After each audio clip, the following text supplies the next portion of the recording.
வாழ்க வளமுடன். பதஞ்சலி யோக சூத்திரம் சாதன பாதம் 2வது பாதம். இந்த 2வது பாதத்துல முதல் பகுதியில கிரியா யோகா அறிமுகப்படுத்தப்பட்டு கிளேசங்கள், கர்மங்கள் அதையெல்லாம் அறிமுகப்படுத்தப்பட்டு அவைகளை எப்படி நாம நிவர்த்தி செய்வது, அப்படி நிவர்த்தி செய்யணும்னா அதுக்கான காரணம் கண்டறிந்து, கிளேசங்கள் எப்படி உருவாகுதுங்கிற காரணம் கண்டறிந்து அந்த கிளேசங்களை நீக்கிறதுக்கு வழிமுறைகள் சொல்லப்பட்டதுதான் இந்த சாதன பாதம். 2வது பகுதியில அந்த சாதனைகளை வரிசைப்படுத்தப்பட்டு அஷ்டாங்க யோகம்னு சொல்லக்கூடிய 8 அங்கங்களை அறிமுகப்படுத்தப்பட்டு அதுல 5 அங்கங்களை சொல்லி அதற்கான பலனை சொல்லி நிறைவு செய்கிறது இந்த சாதன பாதம். அந்த 5 அங்கங்கள் பகிரங்க யோகம் என்று சொல்லக்கூடிய ஒரு பகுதியாக அமையக்கூடியதுதான் இந்த சாதன பாதத்துல கொடுக்கப்பட்டிருக்கு.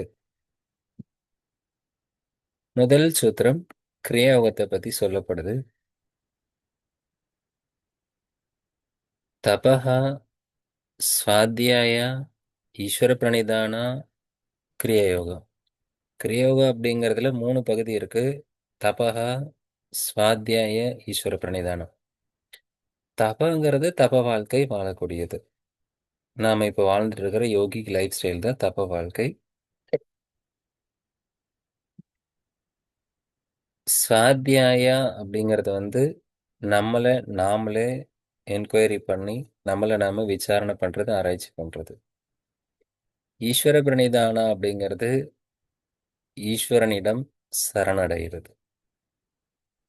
இந்த 3 பகுதிகளை அடிப்படையாக கொண்டது கிரியா யோகா. அவ்வளவுதான். ஸோ இங்க இந்த கிரியா யோகா அப்படிங்கிறது கிரியா, கிரு அப்படிங்கிற வேர்ட்ல இருந்து வந்திருக்கு. கிரியா அப்படின்னா செயல். நாம செயல்பட்டு முடிக்க வேண்டியது. நம்முடைய செயலின் அடிப்படையில் இருக்கக்கூடிய யோகா அப்படிங்கிறது இந்த 3 பகுதிகளை உடையது.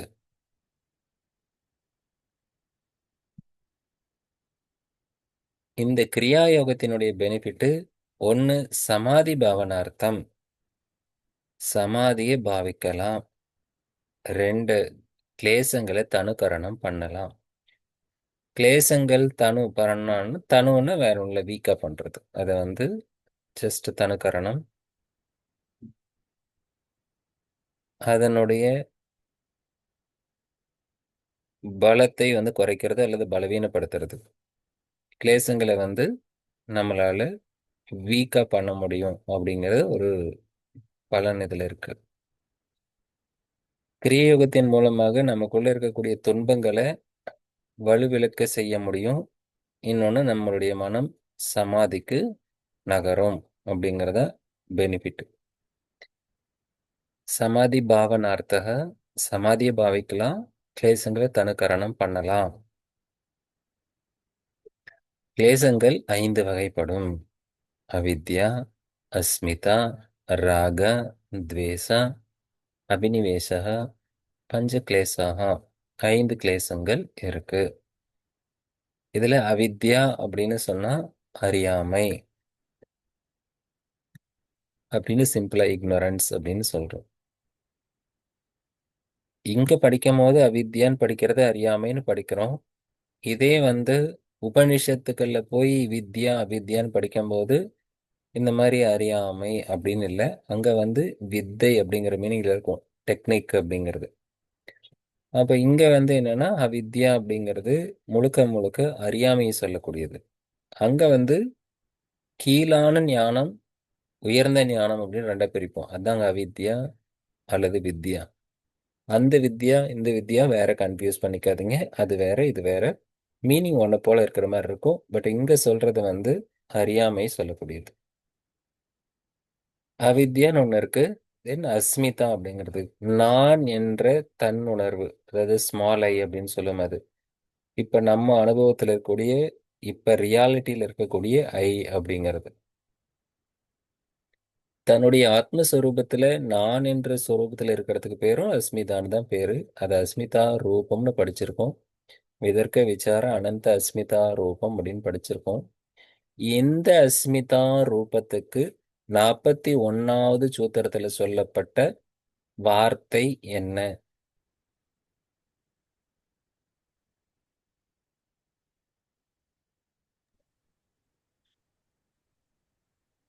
Seventeenth Suthra sir. ம் 17th சுத்ரா சார். 17ல அஸ்மிதான் கொடுக்கப்பட்டிருக்கு. அதுக்கு உண்மையான வார்த்தை வந்து 3 வார்த்தையில ஒரு வார்த்தை அது. 41வது ஸ்லோகத்துல சமாதி பாத்துல படிச்சிருக்கோம்.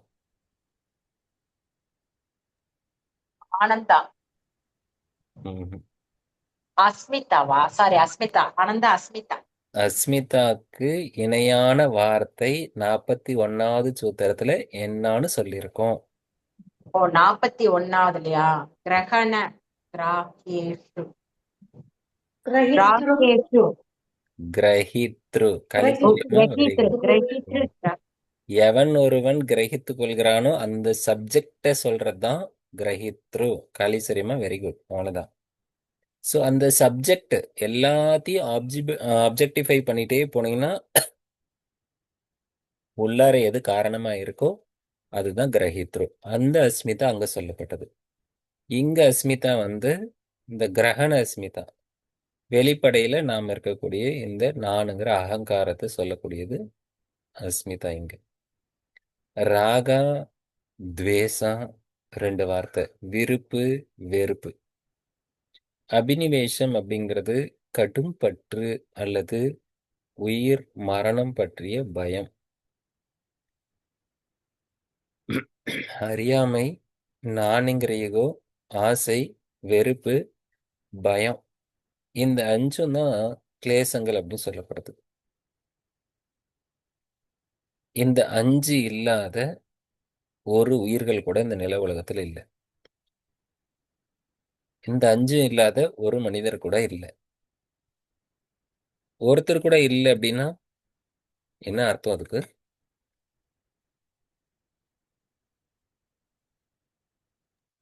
அது இல்லைன்னா நமக்கு இங்க வேலை இல்லைன்ட்டு.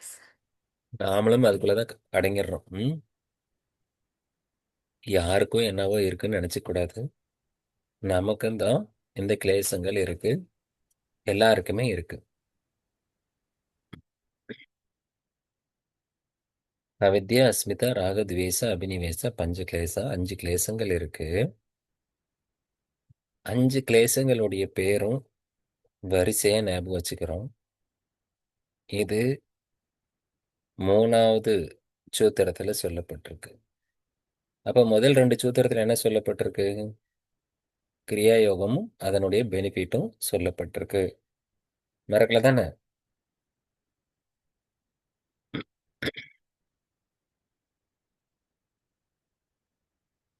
இப்ப இது ஒவ்வொரு சூத்திரத்துக்கும் தனித்தனியா டெஃபினிஷன் பார்க்கலாம்.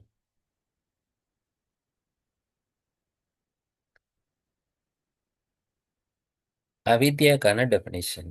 சரி, அவித்யா வந்து க்ஷேத்திரம் அப்படின்னு சொல்லப்படுது. அவித்யா க்ஷேத்திரம். எல்லா கிளேசங்களுக்கும் மூல காரணம் அவித்யா அப்படிங்கிறது. அவ்வளவுதான். முதல் 2 வார்த்தையில அது முடிஞ்சது. அவித்யா க்ஷேத்திரம். இது க்ஷேத்திரமாக இருக்கிறது அவித்யா.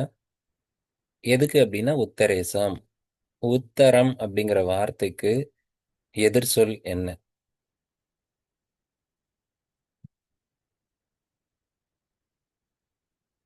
உத்தரம் என்ற சொல்லுக்கு எதிர்ப்பதம் பூர்வம். பூர்வம். அவ்வளவுதான். உத்தர மீமாம்சம், பூர்வ மீமாம்சம். உத்தரம்னா பூர்வம் அதனுடைய எதிர்ப்பதம். அப்ப பூர்வம்னா முன்னாடி, உத்தரம்னா பின்னாடி. அது புரியுதானே? அவித்யாவுக்கு நீங்க 5 கிளேசங்களை வரிசையா படிச்சீங்கன்னா அவித்யாவை தொடர்ந்து அஸ்மிதா, ராக, துவேஷ, அபினிவேசா 4 வருது இல்லையா? அந்த 4ஐயும் கொண்டு வந்து சொல்றதுக்காக இங்க ஒரே வார்த்தை உத்தரேசம்னு போட்டு வச்சுட்டாரு. அவ்வளவுதான். அவித்யாவை தொடர்ந்து வரக்கூடிய 4 கிளேசங்களுக்கு அவித்யாக் தான் க்ஷேத்திரமாக இருக்கிறது. அதுதான் விளைநிலமாக இருக்கிறது. க்ஷேத்திரம் அப்படிங்கிறது இந்த 4 கிளேசங்களும் குடியிருக்கக்கூடிய இடம் எது அப்படின்னா, அல்லது விளையக்கூடிய இடம் எங்கன்னா இந்த அவித்யா தான். இந்த வார்த்தை மட்டும் புரிஞ்சதுன்னா போதுமானது. வாழ்க்கைக்கு மிக மிக முக்கியமான ஒரு இடம். நமக்கு ஏற்படுகின்ற எல்லா துன்பங்களும் எதிலிருந்து வருதுன்னா அவித்யால இருந்து தான் வருது. நீங்க எப்படி வேணா ஆராய்ச்சி பண்ண பாருங்க. ராகா, ஒருத்தனுக்கு ஆசை ஏன் வருது? அறியாமையினால வருது. வெறுப்பு ஏன் வருது? அறியாமையினால வருது. நானுங்கிற ஈகோ எதனால் வருது? அதுவும் அறியாமையினால வருது. மரண பயம் அறியாமையில வருது. இதெல்லாம் அறியாமையினால் வருது. எதை அறியாததனால் இது எல்லாம் வருகிறது? எதை அறியாததை அறியாமை அறியாமை என்று சொல்லிக் கொண்டிருக்கிறோம். நம்மள நம்ம அறியாம இருக்கிறது சார். அவ்வளவுதான். தன்னை தான் அறியாமல் இருப்பதனால் இதெல்லாம் வருது. ஒருவனுக்கு தன்னுடைய ஸ்வரூபம் என்ன என்று தெரிந்திருந்தால் அவனுக்கு மரண பயம் என்பது வராது. ஆனா அது கூட வரது, அது தெரிஞ்சவனுக்கும் வரக்கூடிய வாய்ப்பு இருக்குங்கிறது சொல்றத இந்த பதஞ்சலி சூத்திரம். அது எப்படின்னு பார்க்கலாம். இப்ப இந்த அவித்யா அப்படிங்கிறது தான் யாருன்னு தெரியாது, அவ்வளவுதான். அதனால இதை தொடர்ந்து ஒரு 4 கிளேசங்களும் இதோட சேர்த்து மொத்தம் 5 கிளேசங்கள் வருது. இந்த கிளேசங்களுக்கு அவித்யாலிருந்து உருவாகக்கூடிய கிளேசங்கள் 4 ஸ்டேட்ல இருக்கு. 4 அவஸ்தைகளை கொண்டது, 4 படிநிலைகளை கொண்டது. பிரசுப்த, தனு, விச்சின்ன, உதாரணம். பிரசுப்த அப்படிங்கிறது கம்ப்ளீட்டா மறைஞ்சு இருக்கக்கூடியது. கம்ப்ளீட் டார்மெண்ட், கொஞ்சம் கூட வெளிப்படாத ஒரு நிலை தான் இந்த பிரசுப்த அப்படிங்கிறது. மறைஞ்சு இருக்கிறது. தனு அப்படின்னா கொஞ்சமா வீக்கா இருக்கிறது.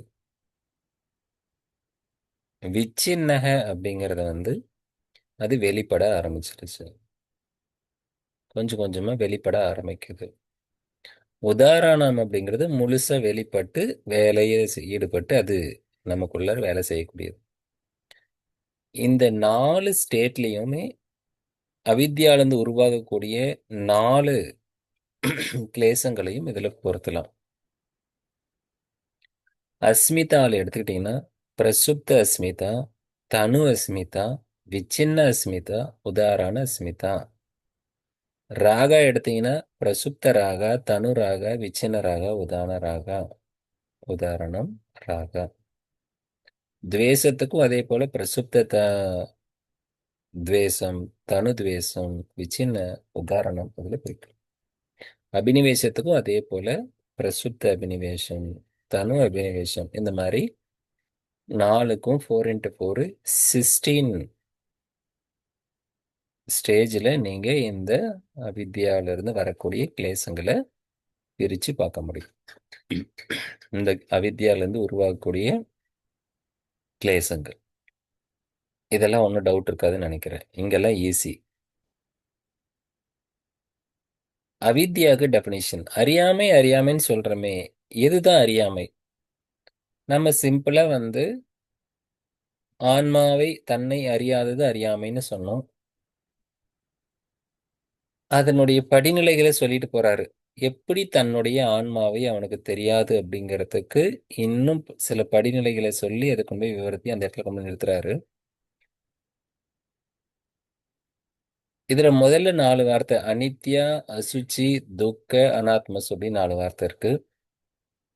அனித்தியம் என்றால் நிலை இல்லாதது, அசுச்சி என்றால் சுத்தம் இல்லாதது, துக்கம் என்றால் துக்கம்தான், அனாத்மசு அப்படின்னா ஆத்மா அல்லாதது. இந்த 4 வார்த்தை இருக்கு. அடுத்து வரக்கூடிய 4 வார்த்தை நித்யா, நித்தியமானது, சுச்சி தூய்மையானது, சுத்தமானது, சுகா சுகமானது, ஆத்மா.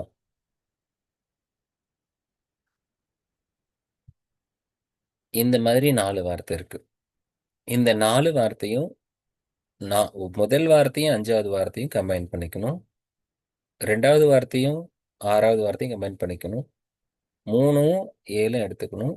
4ம் 8ம் எடுத்துக்கணும். பொறுத்துக்க மாதிரி மேட்சிட்டு மாதிரி நீங்க எடுத்துக்கணும்.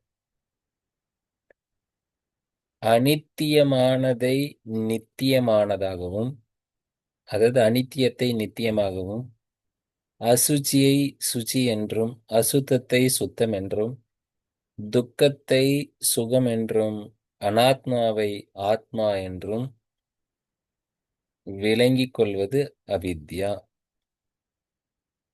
கியாதி என அறிந்து கொள்வது அல்லது புரிந்து கொள்வது, விளங்கிக் கொள்வது அவித்யா. அனித்தியமானது எல்லாம் நித்தியம் என்று நினைத்துக் கொண்டிருக்கிறோம். அசுத்தமானதெல்லாம் சுத்தம் என்று நினைத்துக் கொண்டிருக்கிறோம்.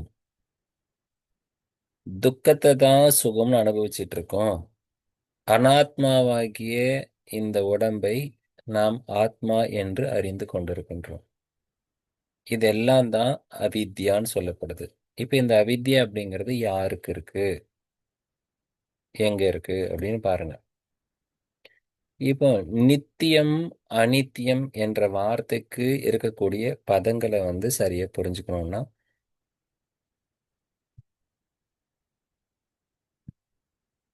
ரெண்டு வார்த்தையை நம்ம கையில் எடுத்துக்கலாம்.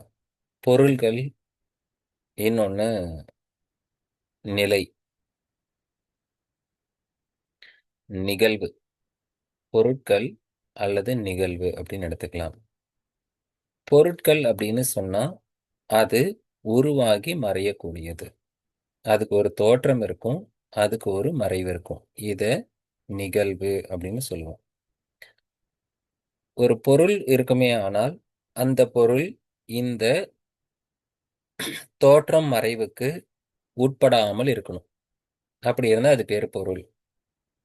எந்த ஒரு பொருள் இந்த உருவாகிறதுக்கும் அழியறதுக்கும் காரணமா அப்படி இருந்ததுன்னா அதை நாம நிகழ்வுன்னு சொல்லிடுவோம், நிகழ்ச்சின்னு சொல்லிடுவோம். அவ்வளவுதான். எந்த ஒரு பொருள்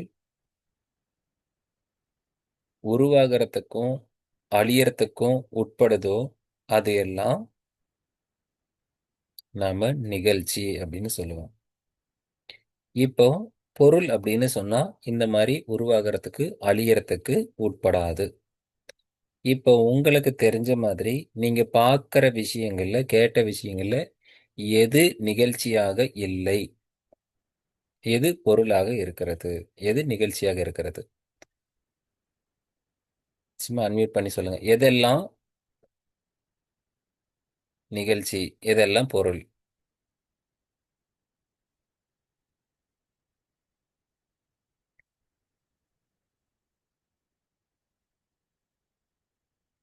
பொருளுக்கும் நிகழ்ச்சிக்கும் விளக்கம் சொல்லிட்டேன். இப்போ உங்களுடைய அனுபவத்துல எதெல்லாம் பொருள், எதெல்லாம் நிகழ்ச்சி? சார் இன்னொரு எக்ஸ்பிளைன் பண்ணுங்க சார். ம் இன்னொரு எக்ஸ்பிளைன் பண்ணுங்களேன். என்னோட பொருளுக்கும் எக்ஸ்பிளைன் பண்ணுவா. ஆ, ரெண்டு தான் இருக்கு இந்த உலகத்துல. ஒண்ணு பொருட்கள், இன்னொன்னு நிகழ்வு. பொருள் என்றால் அது அழியாமல் எப்பொழுதும் இருக்கக்கூடியது. நிகழ்ச்சி என்றால் அதுக்கு ஒரு உருவாக்கம் இருக்கும், ஆரம்பம்னு ஒன்று இருக்கும், அது கொஞ்ச நாள்ல அழிஞ்சு போய் வேறாக மாறிவிடும். அப்படி மாறிடுச்சுன்னா அதுக்கு பேரு நிகழ்வு தான், அது நிகழ்ச்சி தான். சார் காலையில பார்க்கும்போது உங்க அரிசி மூட்டையில அரிசி இருந்துச்சு, அதுக்கப்புறம் அது ஊற போட்டு மாவாச்சு, இல்ல சோறாச்சு. அந்த அரிசி மாவு இட்லியா இருக்கலாம், தோசையா இருக்கலாம். அதன் பிறகு அது உடம்புல சத்தா இருக்கலாம். இதெல்லாம் மாற்றத்திற்கு மாறிக்கிட்டே இருக்கு. அப்ப அதெல்லாம் நிகழ்ச்சி. அப்படி மாறாம இருக்கக்கூடியது எதெல்லாம் மாறாம இருக்கோ அதெல்லாம் பொருள், எதெல்லாம் மாறுதோ அதெல்லாம் நிகழ்வு தான். ஜஸ்ட் ஒரு நிகழ்ச்சி. அந்த மாதிரி உங்க வாழ்க்கையில பார்த்த விஷயங்கள்ல எது எல்லாம் நிகழ்ச்சியா தெரியுது, எது எல்லாம் பொருட்களா தெரியுது? சார் பிறப்பு இறப்பு நிகழ்ச்சி சார். ம். பிரபஞ்சம் யூனிவர்ஸ் பொருள் சார். இந்த பிரபஞ்சம் நிலையாக இருக்கக்கூடியது, அதை பொருள்னு சொல்றோம். Yes, பிறப்பு sir. இறப்பு அப்படிங்கிற மனுஷன் நிகழ்ச்சின்னு சொல்றீங்களா? Yes, sir. ஓகே. வேற இது போல உங்களோட அனுபவங்கள்ல உங்களுடைய உங்களுடைய சிந்தனையில எதெல்லாம் தோணுதோ, தேங்க்யூங்க ஐயா. அப்படிதான் நீங்க யோசிக்கிற மாதிரி தான் யோசிக்கணும். வேற நம்முடைய ஆத்மா நம்மளுடைய ஆத்மா பொருள் தான் சார், கிறிஸ்டா பொருள் தான் சார். நம்மளுடைய பாடி கிறிஸ்டின், அதுவும் நிகழ்ச்சியில வர்றது சார். அது அழியக்கூடியது. இந்த பாடி வந்து அழிஞ்சு போகக்கூடியது, அதனால இது வந்து ஒரு விதமான நிகழ்ச்சி தான் அப்படிங்கிறீங்களா? ஆமா சார். நம்மளுடைய ஆத்மாவுக்கு வந்து அழிவு கிடையாது. அது வந்து ஒரு பொருள் சார். ஓ, ஆத்மா வந்து பொருள், இந்த உடல் வந்து அழியக்கூடியது, இது வந்து நிகழ்ச்சி. ஓகே. தென் வேற என்ன நீங்க சிந்திக்கிறீங்க இன்னும்?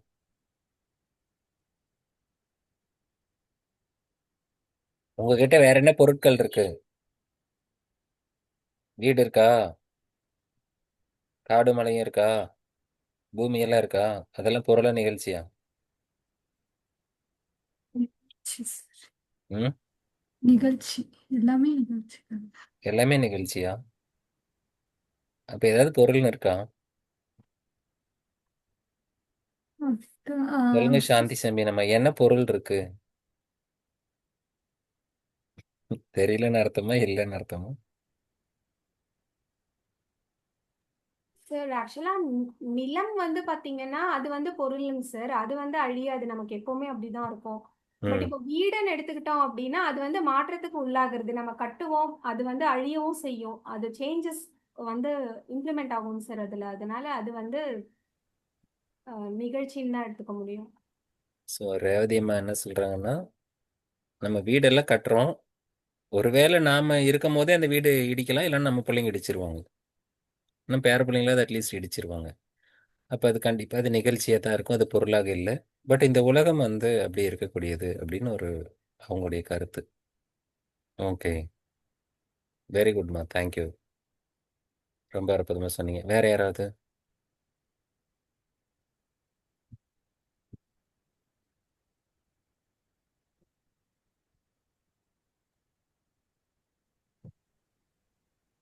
எதெல்லாம் பொருட்கள், எதெல்லாம் நிகழ்வு? நீங்க எவ்வளவு இறைவன் சிந்திக்கிறீங்களோ அந்த மட்டும் ம், இறைவன் மட்டும் பொருள் சார். இறைவன் பொருளுங்க சார். ம். மத்தது எல்லாமே நிகழ்வு. அச்சோ, எல்லாத்தையும் பிடுங்கி போட்டீங்க, போச்சு. அவ்வளோதான், அதுக்கு மேலே பேசுறதுக்கு ஒன்றுமே கிடையாது. இறைவன் என்ற ஒன்றை தவிர மீதி எல்லாமே நிகழ்ச்சி தான். ரேவதி அம்மா சொன்ன மாதிரி பார்த்தோம்னா, நம்மளுடைய ஆயுட்காலம் இருக்கின்ற போது, நம்மளுடைய ஆயுட்காலம் என்பது ஒரு நிகழ்ச்சியில ரொம்ப குறுகிய காலமாக இருக்கு. இந்த நிலத்திற்கும் ஒரு ஆயுட்காலம் உண்டு. இதுவும் ஒரு நாள் உருவாக்கப்பட்டது. இதுவும் ஒரு நாள் பிரளயம்னு ஒன்று வரும்போது அழிந்து தான் போகும். காலத்தினுடைய நீளத்துல நாம இல்லாததுனால, நாம அனுபவிக்கலைங்கிறதுக்காக அது இல்லைன்னு ஆயிடாது.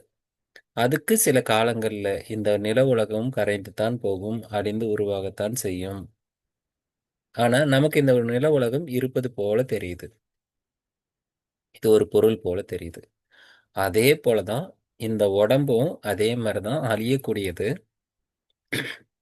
ஆனா நம்மளுடைய அடையாளப்படுத்துறது எது?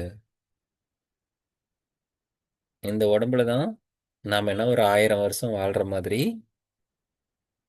இந்த உடம்புல தான் வாழ்றோம் அப்படின்னாலே அதுவே மிகப்பெரிய ஒரு ஞானம். உடம்புல தான் வாழ்றோங்கிறதே இன்னும் அபிப்பிராயத்துக்கு வரல. இந்த உடம்பு தான் நானுங்கிறதுலயே வாழ்ந்துட்டு இருக்கோம். அதுதான் இவருங்க சொல்றாரு, அனாத்மசு. ஆத்மாதான் நம்மளுடைய ஒரிஜினல் ஸ்வரூபம். ஆனா அது அபிப்பிராயத்தில் இல்லை. நம்மளுடைய புரிதல் என்ன இருக்குன்னா, இந்த உடல் தான் நான் என்ற உணர்வோடு இருக்கும். இததான் அனாத்மா. இந்த அனாத்மாவாகிய அனித்திய வஸ்து இது. இந்த உடல் இருக்கு பாருங்க, இந்த உடல் சுத்தமானதா அசுத்தமானதா? அசுத்தமானது இந்த சோப்பு இருக்குல்ல, சார். ம், உடலை எப்படி அசுத்தம்னு சொல்றது? நம்ம உடலை அதை எப்படி சொல்றது அசுத்தம்னு? அம்மாம் சோப்பு இருக்கு, அம்மா எப்படி அப்படி? ம், எத்தனை சோப்பு இருக்கு? அத்தனை சோப்பும் பயன்படுத்தி கூட உங்களால இதெல்லாம் சுத்தப்படுத்த முடியாதான்? Okay sir. வெளியே சுத்த மாட்டேங்க சார். லைக் உள்ள வந்துட்டு இட்ஸ் லைக் ஸ்டில் ம், அழிய உள்ளார உள்ளாரையும் சோப்பை கரைச்சி குடிச்சிட வேண்டியதுதான். சார் மனசையும் சுத்தம் பண்ணணும் சார். மனசையும் சுத்தப்படுத்தணும்.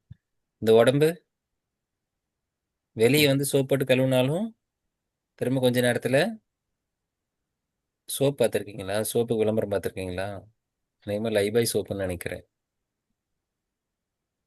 ஒரு ஸ்கின்னில் போட்டு ரப் பண்ணுவாங்க. அதில் நிறைய கிருமிகள் வந்து புழு நடிக்கிட்டே இருக்கும். அந்த சோப் போட்டு க்ளீன் பண்ணுவாங்க. எல்லாம் பண்ணி முடிச்சதுக்கப்புறமா அதில் ஒரு புழு நடிக்கிட்டே இருக்கும். அப்படின்னு என்ன அர்த்தம்? 100% 100% கொடுக்கல பண்ண அப்படின்னு முடியாதுங்கிறது. பண்ண சொல்லணும். முடியும்னு அர்த்தம். திரும்ப அது ஒன்றே போதும் மல்டிப்ளை. மறுபடியும் மல்டிப்ளை பண்ணுறதுக்கு. இது மேல் மட்டமாக காட்டுறது. அந்த லைபாய் சோப்புக்காரன் மேல் மட்டமாக காட்டினதே மாணிக்க வாசகர் சொல்லியிருப்பாரு. புழு அழுக்கு மூடி. புழு அழுக்கு மூடி அப்படின்னா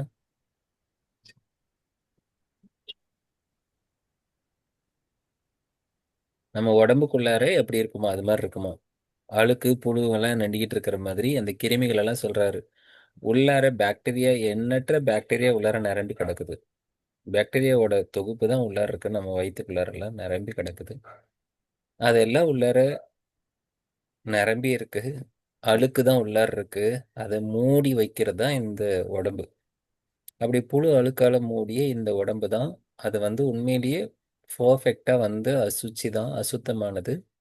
ஆனால் சுத்தமானது போல நமக்கு இங்கே காட்டப்படுது.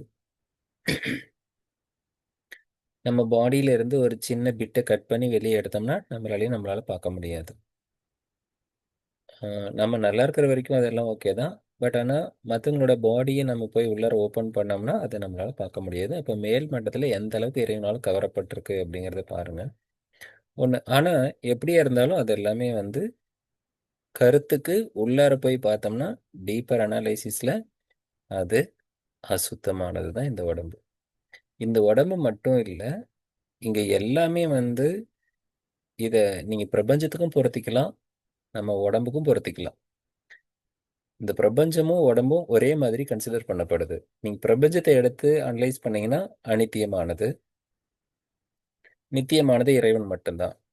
இந்த உடம்பை எடுத்தீங்கன்னா அனித்தியமானது உடம்பு, நித்தியமானது ஆத்மா. எப்படி அங்கே வந்து இறைவன் மட்டும்தான் பொருள், மீதி எல்லாம் நிகழ்ச்சின்னு சாந்தியமாக சொன்னாங்களோ அதே மாதிரி இந்த உடம்புக்குள்ளார எடுத்தோம்னா இந்த குட்டி பிரபஞ்சத்துக்குள்ளார ஆத்மா என்பது மட்டும்தான் பொருள், மீதியெல்லாம் நிகழ்வு. இதை நீங்கள் ரெண்டுத்துக்கும் பொருத்திக்கணும், பிரபஞ்சத்துக்கும் இந்த உடம்புக்கும். இந்த உடம்பு ஒரு குட்டி பிரபஞ்சம், அவ்வளோதான். அசுச்சி அப்படிங்கிறது நீங்கள் வெளி உலகத்தில் அனுபவிக்கிறது எல்லாமே அசுத்தமானது தான். தூய்மையானதுன்னு ஒன்று இல்லை. தூய்மையானது பரம்பொருள் மட்டும்தான், இறைவன் மட்டும்தான். களங்கம் இல்லாதது என்று எதுவும் இல்லை. நீங்கள் அனுபவிக்கிறது எல்லாமே களங்கத்தோடு கூடியது தான். துக்கம் சுகம் அப்படின்னு ஒன்று இருக்கு. நாம் அனுபவிக்கிற அனுபவங்கள் எல்லாம் துக்கத்தை தான் அனுபவிச்சுட்டு இருக்கோம். அந்த துக்கத்தினுடைய அளவு முறையில் சில வித்தியாசங்கள் இருக்கு, வேறுபாடு இருக்கு. இந்த துக்கத்தினுடைய அளவு முறைகள் எப்பொழுது நம்முடைய புலன்கள், நம்முடைய மூளை, உள்ளார இருக்கக்கூடிய மனம், இது எல்லாம் ஒரு இணக்கமான சூழ்நிலைக்கு வருதோ அப்போ அதை வந்து நம்ம கம்ஃபர்டபுளாக ஃபீல் பண்ணுறோம். அதுதான் சுகம்னு சொல்கிறோம். நம்ம உடம்புல இருக்கக்கூடிய ஜீவகாந்தம் மாறுகின்ற போது, அதனுடைய தரம் மாறுகின்ற போது, உடலில் இருக்கக்கூடிய ஜீவகாந்தம் சொல்லி பயோமேக்னட்டிசம், இதுதான். இந்த பயோமேக்னட்டிசம் சொல்லக்கூடிய ஜீவகாந்தம் தான் அழுத்தம், ஒலி, ஒளி, சுவை, மனமாக நமக்கு 5 வகையான உணர்வுகளை 5 புலன்கள் மூலமாக கொடுத்து கொண்டிருக்கிறது. அப்போ அந்த ஜீவகாந்தத்தினுடைய தன்மாற்றம் தான் இது. இந்த தன்மாற்றங்கள் வந்து நமக்கு சுகத்தை கொடுப்பது போல இருந்தாலும் உண்மையிலே அது துக்கம்தான். இன்பம் என்பது ஒன்று இல்லை, துன்பம் என்பது ஒன்று இல்லை.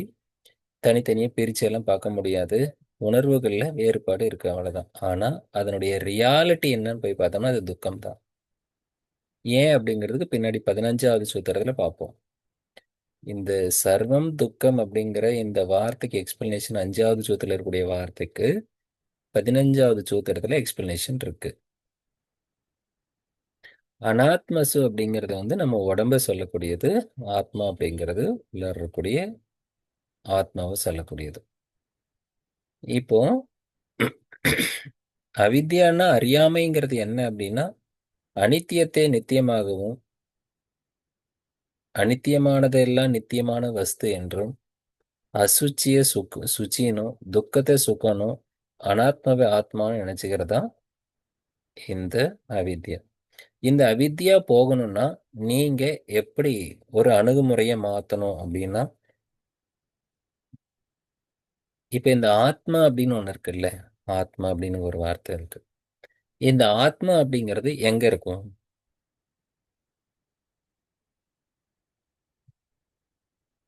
சோப்பு டப்பால இருக்குமா, இல்ல கிச்சன்ல உப்பு டப்பால இருக்குமா, குக்கருக்குள்ளார இருக்குமா, எங்க இருக்கும்? நம்ம உடம்புக்குள்ள இருக்கோங்க சார், நம்ம உயிரோட. அவ்வளவுதான். நம்ம உடம்புக்குள்ளார இருக்கும். எப்படி வந்து ஒரு படத்துல வந்து கவுண்டமணி வந்து செந்தில் கிட்ட கொஸ்டின் கேட்பான்ல, கொசுக்கு வலை போட்டா என்ன இருக்கும் அப்படிமா. அது ஆக்சுவலி செந்தில் கேட்குற கொஸ்டின். அவங்க ரெண்டு பேரும் கொஸ்டின் கேள்வி பதில் வந்து மிகப்பெரிய ஒரு ஞான விசாரணை பண்ணிட்டு இருப்பாரு. செந்திலும் அவரோட வைஃப் கூட ஏதோ பண்ணிட்டு இருப்பாரு. அப்போ வந்து இவன் வந்து சொல்லுவாரு, நாய்க்கு வாழை போட்டா என்ன இருக்கும்னு கேட்பாரு. நாய்க்குள்ள வாழை போட்டா நியாயம் இருக்காது, நீதான் இருப்ப அப்படிம்பாரு. அந்த மாதிரி வந்து ஒரு காமெடி எடுத்திருப்பாங்க. இப்ப அந்த மாதிரி பார்த்தோம்னா, இந்த ஆத்மா அப்படிங்கிறது நமக்குள்ளார இருக்கு. ஏதோ ஒரு ஒரு பொருள் போல ஒரு டப்பாக்குள்ளார அது இருக்கிற மாதிரி, கிச்சன்ல வந்து எப்படி பொருள்கள்லாம் டப்பால போட்டு வச்சிருக்கோமோ, அந்த மாதிரி இந்த பாடிக்குள்ளார ஆத்மா இருக்கு அப்படின்னு நம்ம இப்ப சொல்றோம். அதான் ரேவதி அம்மா சொன்னதனுடைய அர்த்தம். எல்லாரும் நினைக்கிறதும் அதுதான். அப்படிதான் ஒரு அபிப்பிராயத்துல இருக்கும். இதுதான் அவித்யான்னு சொல்றது. இதுக்கு பேர் தான் அறியாமை. இதுக்கு பேர் தான் அவித்யா. எனக்குள்ளார ஆத்மா இருக்குன்னு சொல்றது அவித்யா, அறியாமை. இப்ப எல்லாருக்கும் நல்ல வேலை நாம சொல்லல, ரேவதி அம்மா மட்டும் சொல்லி மாட்டிக்கிட்டாங்க.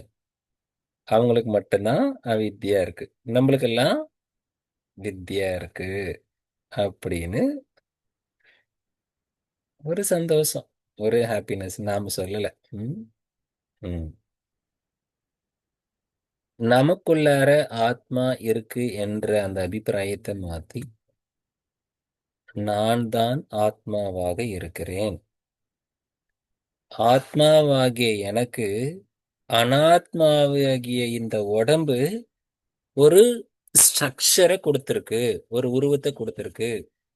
என் மீது கவரப்பட்டு இந்த உடலானது எனக்கு ஒரு அமைப்பை கொடுத்து கொண்டிருக்கிறது. அவ்வளவுதான். அப்ப என்னுடைய ஸ்வரூபமே என்ன, நானே என்னவாதான் இருக்குன்னா, நானே ஆத்மாதான். நான் என்பதும் ஆத்மா என்பதும் வேறல்ல. நான் ஆத்மாவாக இருக்கிறேன். இந்த ஆத்மாவிற்கு அடையாளமாக வெளிப்படுறதுக்கு ஒரு ஆதாரமாக இருப்பதுதான் இந்த உடம்பு அப்படின்னு இந்த உடலை தனிமைப்படுத்தணும். ஆனா நாம என்ன பண்ணி வச்சிருக்கோம்? ஆத்மாவை தனிமைப்படுத்தி வச்சிருக்கிறோம். யாரு யாரை ஒதுக்கி வைக்கிறது பாரு.